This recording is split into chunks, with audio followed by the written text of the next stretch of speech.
So the situation is bad in Jerusalem. It's been a couple weeks, so I might have to remind you a little bit. I'm not going to spend a long time because we have some stuff to read today. But the Assyrians have invaded the land, and the Assyrians are way up north. This is like the Assyrian Empire. And Israel is down in here. So if we're going to zoom in on just this little section right here.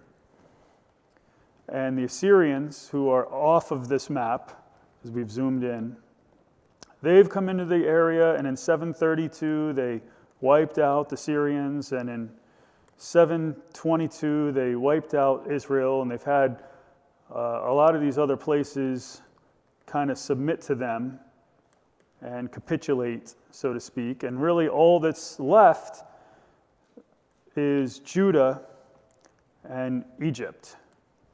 All right, so it was only 20 years ago that the northern kingdom of Israel was invaded by the Assyrians, and where the Assyrians conquered them. City after city had fallen, and now the Assyrian army has basically surrounded, if we're zooming in on this map here a little bit, they've basically surrounded Jerusalem, which is here. And right now, the main army is here in Lachish, and only, what did we say, 20 miles, I think it was? Does anyone remember? As the bird flies, 25 miles, 27 miles, let's call it 30 tops.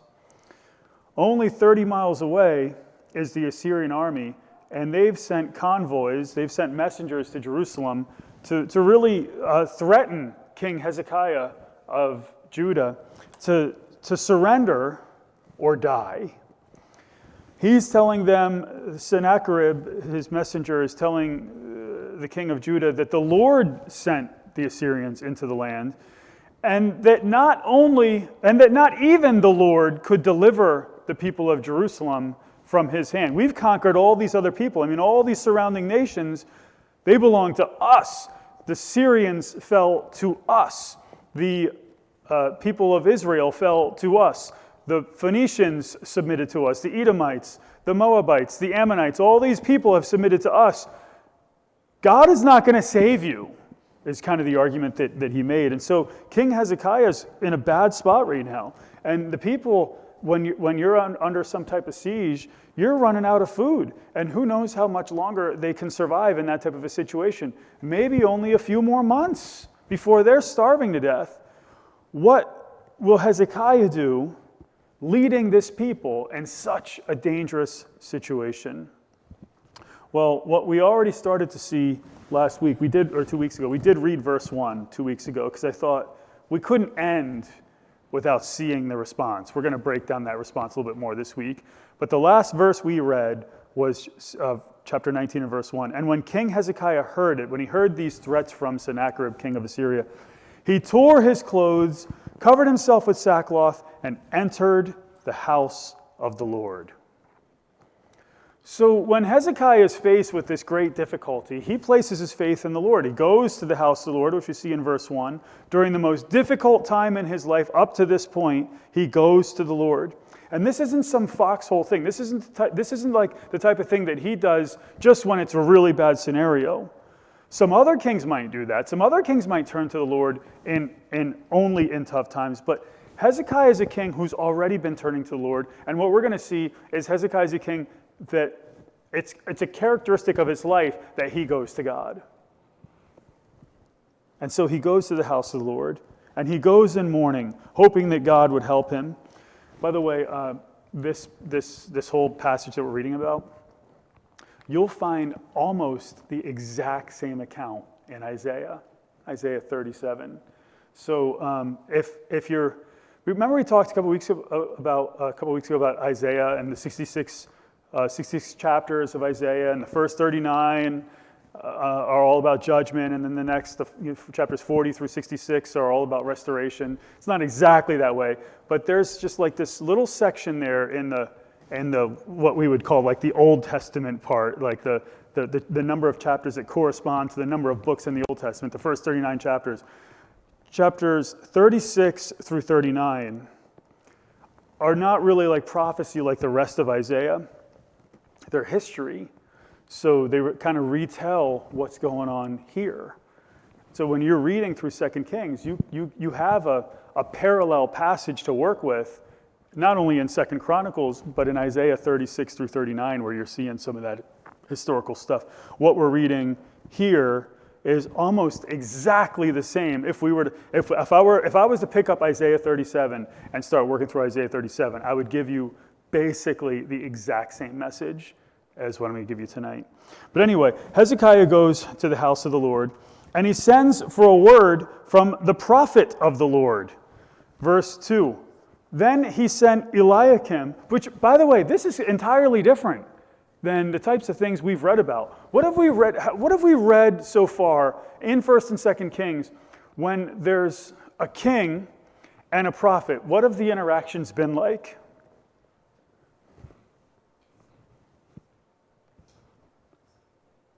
Have they been like, the king's like, hey, let's go find out what God says? Or has it been like the prophet's gone to the king and said, thus saith the Lord, judgment? And then the king gets angry or something like that. Usually it's the prophets going to the kings with messages of judgment, and a lot of times those kings reject that message. But in this case, it's the king looking for advice from the prophet, which is kind of different than what you normally see. It's kind of different, this is a good thing. Like Hezekiah is kind of a little more like what you should be as a king. Then he sent Eliakim, who was over the household, with Shebna the scribe and the elders of the priests, covered with sackcloth, to Isaiah the prophet, the son of Amoz. So he's actually sending messengers to a prophet. They said to him, thus says Hezekiah, this day is a day of distress, rebuke, and rejection, for children have come to birth, and there is no strength to deliver. Anyone understand that illustration? Like what that's about? Now, would that be a good thing or a bad thing? You're about to give birth, and you don't have the ability you don't have the strength to get the baby out. Good thing or bad thing? Bad thing. You experienced that? Did I see it? Oh, no. Oh, that's a thumbs down. That's a bad thing. We experienced that with Isabel. Well, I didn't experience it, but I experienced it I had firsthand experience of it from observing, but that's why Isabella had a suction head, because they had to go in there with a suction thing and actually pull her out. It was like, I don't know how long it was. It was like 45 minutes of pushing her. So you had no energy whatsoever left to deliver, and they had to pull her out. And she came out looking like an alien, and she never stopped looking like one. So, no, I'm just kidding. She came out looking a little bit like a cone head for the first couple hours. It's scary. It's like, well, the brain's in there. You're putting like a suction cup in there and pulling the baby out. Like, this is not a good situation. Children have come to birth, and there is no strength to deliver them. This is a day of distress, rebuke, and rejection. Perhaps the Lord your God will hear all the words of Rabshakeh. That was the messenger from Assyria who was sending those threats.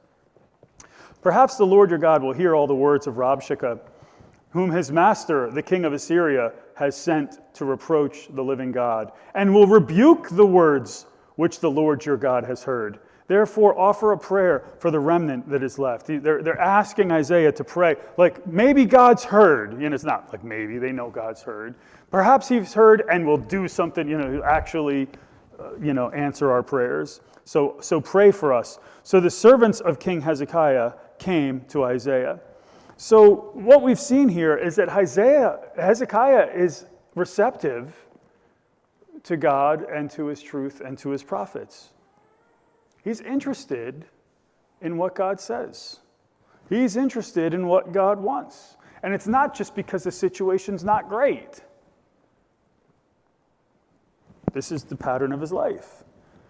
He wants Isaiah the prophet to pray to the Lord. He wants to present this, he wants Isaiah to present the situation before God. Remember, Isaiah is a mouthpiece for God. He's a prophet. He hopes that God would respond to the blasphemy that he's heard from the king of Assyria. And he knows, listen, he knows he can't stand against this army at this point in time. He knows his best hope is to wait it out and hopefully something happens and they could survive. His hope is for, notice here, offer a prayer for the remnant that is left. So that suggests, what does that suggest? The fact when you're talking about a remnant, what does that suggest? Brian? That's like a portion.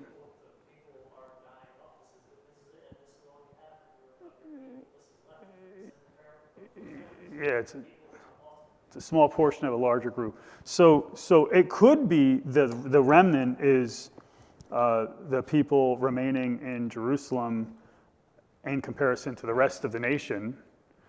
Or it could mean that in Jerusalem itself, many people have already died. And at this point, he can speak about those people as a remnant. And so the situations, as you can see in what they want to pray here for, the situation's not good. It's a bad situation, and the Lord is the only way they can survive. And so Hezekiah sends these messengers to Isaiah the prophet, asking him to pray to the Lord. Notice Isaiah's response. Isaiah said to them in verse 6, "Thus you shall say to your master," to Hezekiah the king of Judah, "Thus says the Lord, do not be afraid because of the words that you have heard, with which the servants of the king of Assyria have blasphemed me." So what do we see here from God? Look, you don't need to be afraid. I know it looks bad. I know the situation looks bad. I know the children have come to the point of birth and there's no strength to deliver them. But don't be afraid because of these words that you've heard. And God has also said, I've heard the blasphemy. It is blasphemy. It is absolute blasphemy. And in verse 7, "Behold, I will put a spirit in him," in whom? Well, let's read that. "Behold, I will put a spirit in him so that he will hear a rumor and return to his own land." So who is he? Who is him?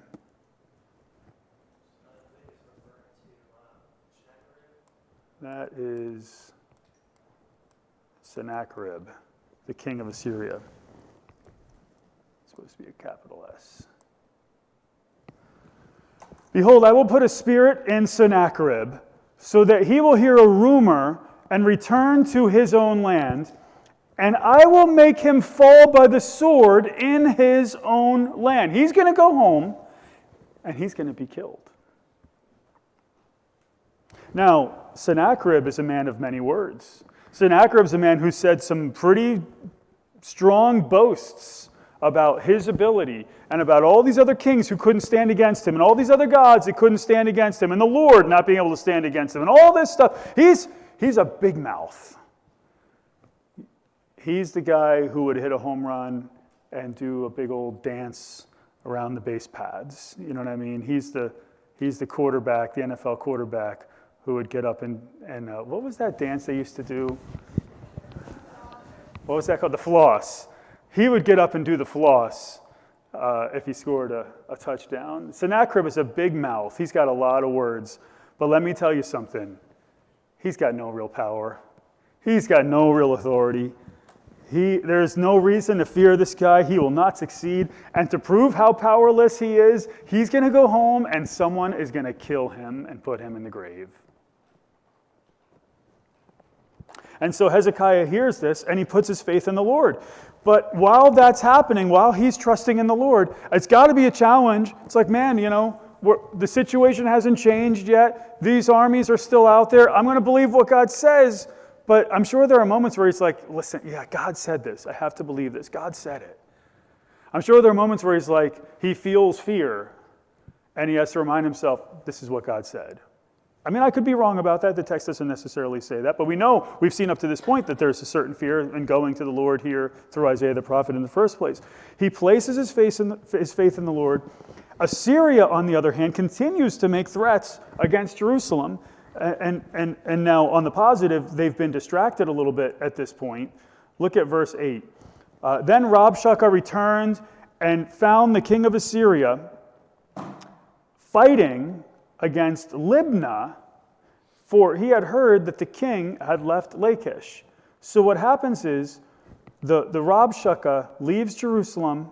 He finds out that the king of Assyria has left Lachish and gone to fight somewhere around here in Libnah, not on this map.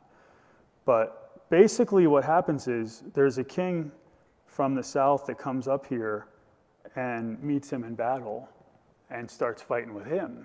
So now Sennacherib has another battle to kind of deal with. He's got a king from Cush down there. Well, here, we'll read about it. So he's got this king from the south.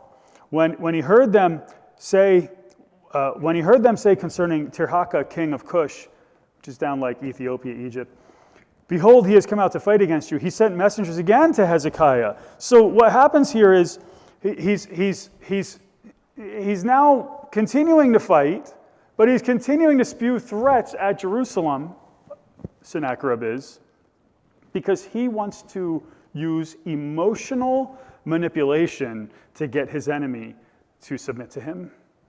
Even when he's still fighting, it's like the one king, hey, let not him who puts it on his armor boast as he who takes it off. But this guy's boasting like he took his armor off already when he's still putting his armor on to fight. I used that with, I was playing some sport with someone and they were bragging. And I said that. I said, hey, let not him who puts on his armor boast as one who takes it off. And they were like, what are you talking about? I'm like, sorry, I'm a pastor. We use these Christians might get that one, but I tried to explain it to them and they still didn't understand it. But anyway, verse 10. So basically you have this other message coming to Hezekiah. So they're still spewing out these words. Verses 10 through 13. Thus you shall say to Hezekiah, king of Judah. This is Sennacherib's message, the Assyrian king's message. Pay attention to what he says here. Pay attention to the lies and the emotional manipulation that happens here. Do not let your God, in whom you trust, deceive you. Now, how do you read that?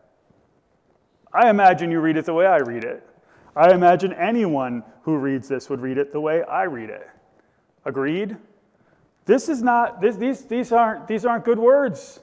Do not let your God in whom you trust deceive you. What's that saying? What's it saying about God? This guy's smarter than God. This is saying that God is deceptive, that the Lord is deceptive. Sennacherib thinks he's smarter than God. Do not let your God in whom you trust deceive you, saying, Jerusalem will not be given into the hand of the king of Assyria. Behold, you have heard what the kings of Assyria have done to all the lands, destroying them completely. So will you be spared? You're going to be spared all these other lands. Did the gods of those nations which my fathers destroyed deliver them, even Gozan and Haran and Rezeph and the sons of Eden who were in Telassar? Where is the king of Hamath, the king of Arpad, the king of the city of the Sepharvaim, and of the Hena and of Ivah?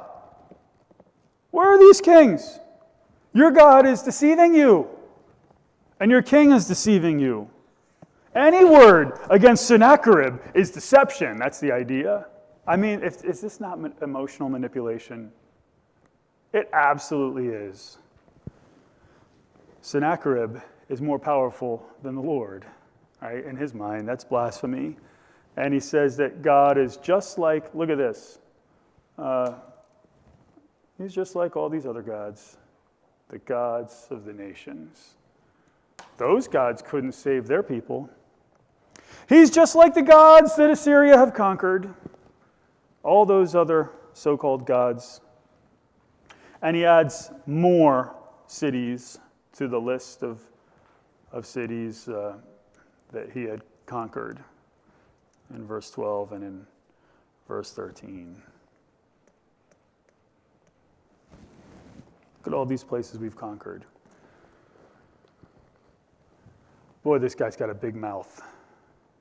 He's got a big mouth. He's like Muhammad Ali, right? Was it Muhammad Ali who had the big mouth? Didn't someone shut his mouth? Who was it? Was it Joe Frazier? Was it Frazier? I don't remember. George Foreman? I don't know. Somebody shut his mouth real good. I'll tell you, it was like that the Irishman. What was the Irishman's guy? The UFC Irishman? What was his name? McGregor. Oh, that guy had a mouth. He had a mouth the size of Alaska. His mouth was so big, and he would trash. And he went into that one fight. I don't remember who it was against. I don't really watch that stuff a whole lot unless it's free. Then I watch it.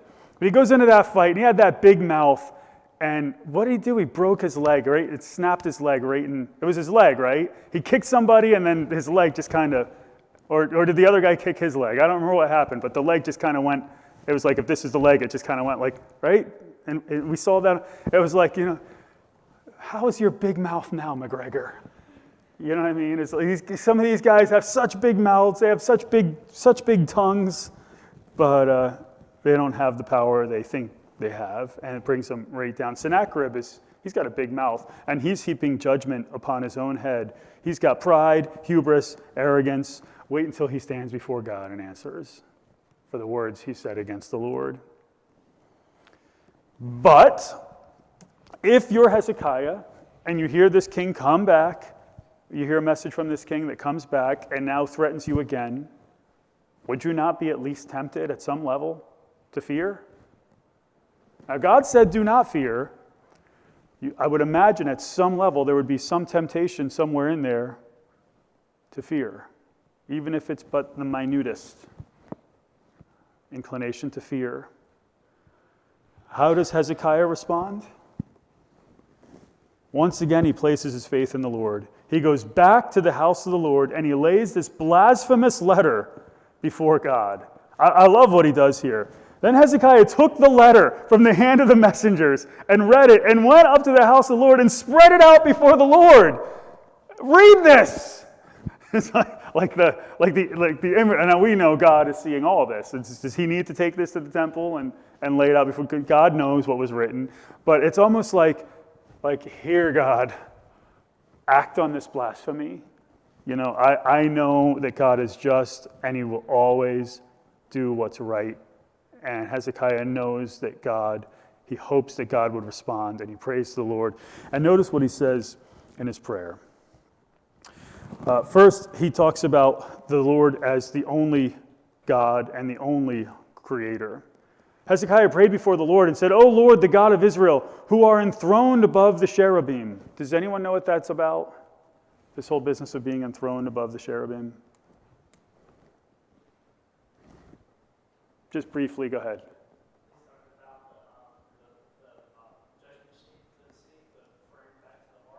The Ark of the Covenant and the mercy seat and the cherubim and God's presence and all that stuff, yeah. Yep, exactly. O Lord, the God of Israel, who are enthroned above the cherubim, you are the God.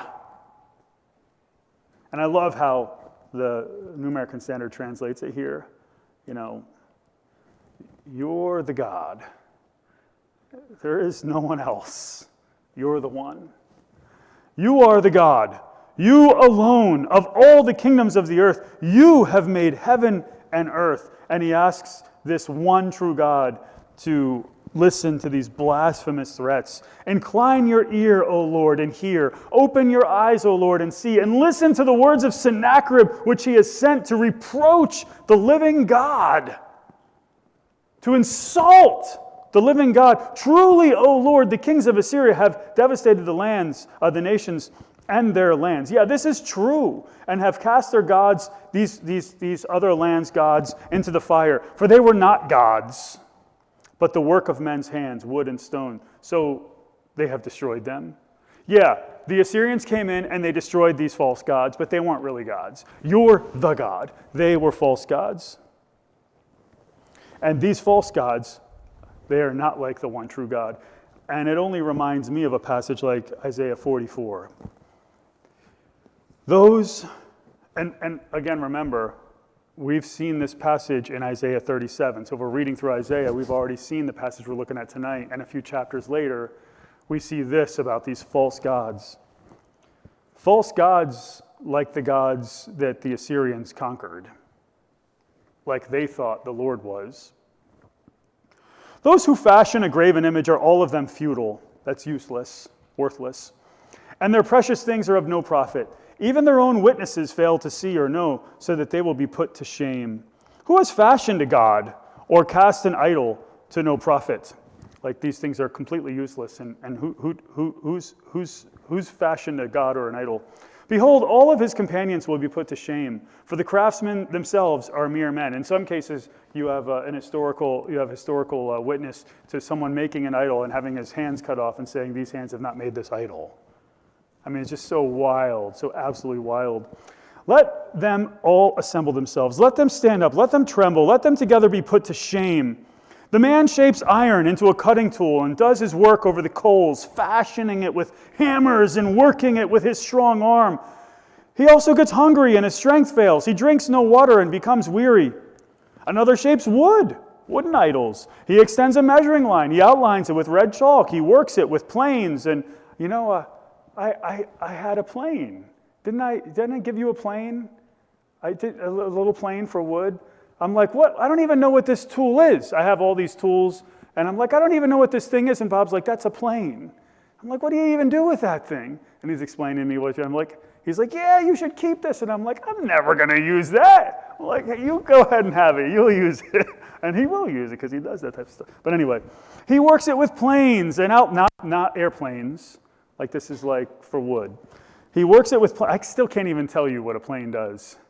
I had one a week ago, but I have no need for it because I'll never use it. Anyway, he works it with planes and outlines it with a compass and makes it like the form of a man. He's making an idol like the beauty of man so that it may sit in a house, this idol just sitting in a house. Surely he cuts cedars for himself, trees, and takes a cypress or an oak and raises it for himself among the trees of the forest. He plants a fir and the rain makes it grow. Then it becomes something for a man to burn. So he takes one of them and he warms himself. He takes some wood and he warms himself. He also makes a fire to bake bread. He uses some of it to cook. He also makes a god and worships it. He makes it a graven image and falls down before it and worships the wood, the same wood from which he cut his firewood and from which he made bread with. Half of it he burns in the fire. Over this half he eats meat as he roasts a roast and is satisfied. He also warms himself and says, "Aha, I am warm, I have seen the fire."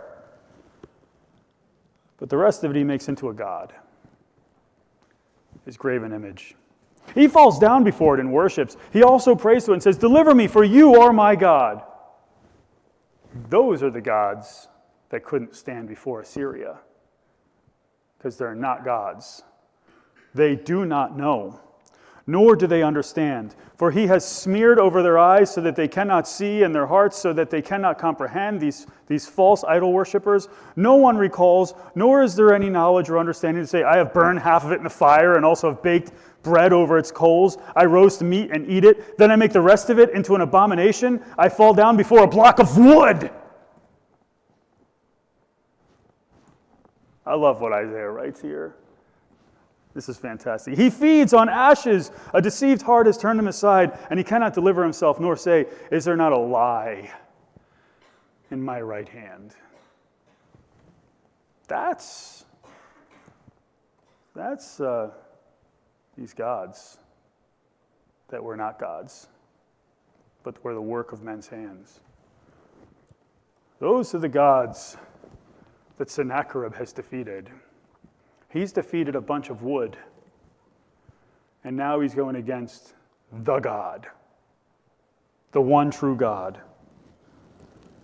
And so Hezekiah prays that God would deliver Jerusalem and that everyone would know that the Lord is the one true God. Now, O Lord, Our God, I pray, deliver us from his hand, that all the kingdoms of the earth may know that you alone, O Lord, are God. Hezekiah is putting the entire situation in God's hands. And I know that's an anthropomorphism, but God is very real. And God has power and authority. And the false gods of the Sepharvaim and of Iva and of Henna and of all these other places, Hamath, are not gods. And so you have this king come, and he threatens Jerusalem. Hezekiah goes to Isaiah the prophet, gets a message from God to not fear. That king comes back and gives more threats. Hezekiah goes and lays that blasphemous letter before the Lord and prays and waits for God to respond.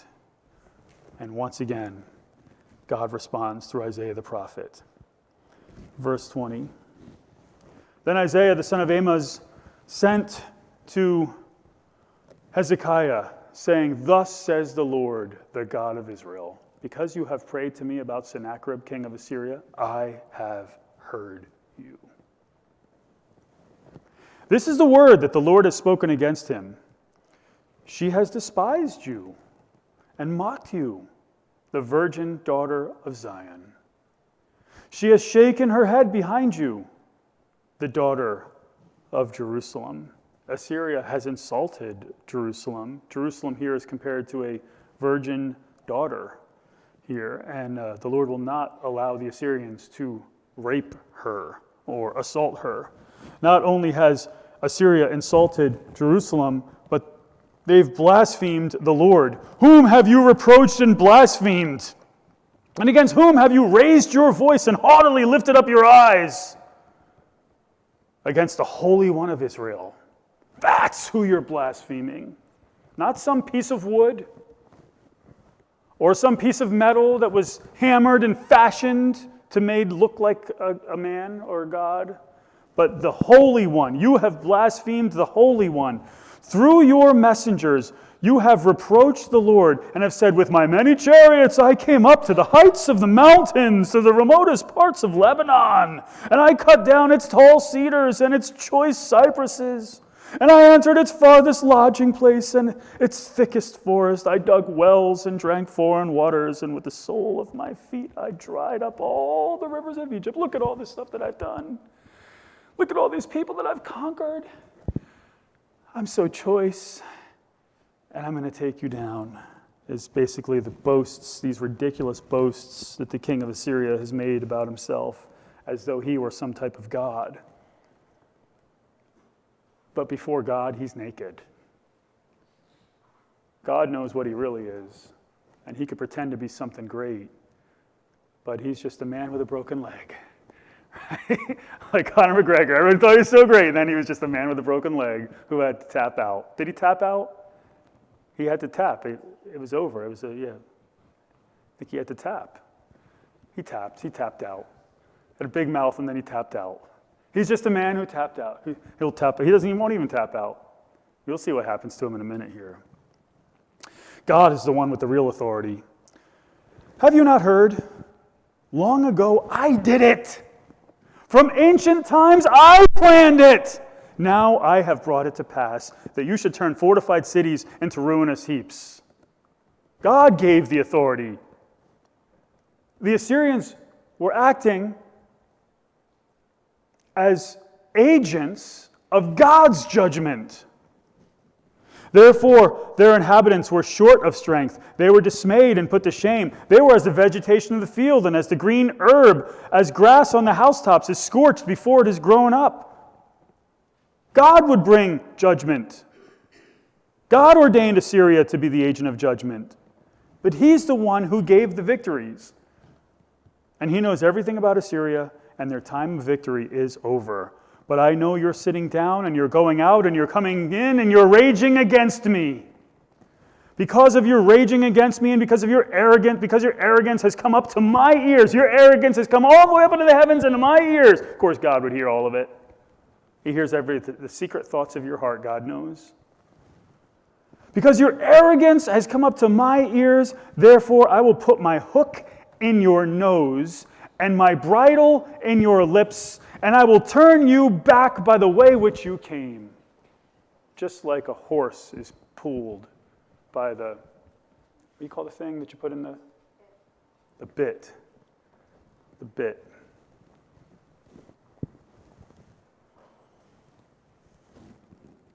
And then he gives Hezekiah a sign that what he says will happen. Then this shall be the sign for you. Now he's directing his speech to Hezekiah, whereas just in the previous verses he was directing his judgment towards Sennacherib. Then this shall be the sign for you. You will eat this year what grows of itself, and the second year what springs from the same, and in the third year sow, reap, plant vineyards, and eat their fruit. The surviving remnant of the house of Judah will again take root downward and bear fruit upward. For out of Jerusalem will go forth a remnant, and out of Mount Zion survivors. The zeal of the Lord will perform this. God will save the remnant, and it won't be easy for them. It'll take a little while for the crops to return in full, because remember, the invading armies have come in and decimated the crops, decimated the land. They'll survive from the crops that are already in the ground that will come up, and they'll eventually rebuild. They'll eventually be able to sow and reap as in normal times, and God will save his people that are in Jerusalem, and he'll bring judgment against Assyria. Therefore, thus says the Lord concerning the king of Assyria. Now we come back to Assyria. He will not come to this city, or so much as shoot an arrow there.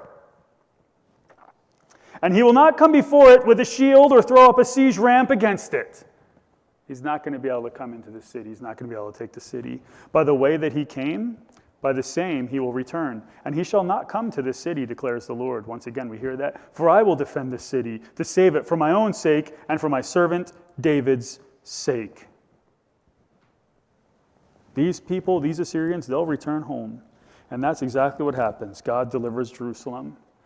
And he starts by destroying the Assyrian army in verse 35. Then it happened not a month later, not 10 years later. God spoke, and it happened that night that the angel of the Lord went out and struck 185,000 in the camp of the Assyrians. And when men rose early in the morning, behold, all of them were dead.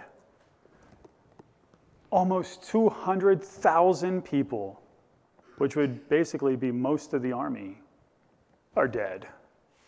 This powerful Assyrian army and this king with such a big fat mouth. Now what's he got? He threatened God.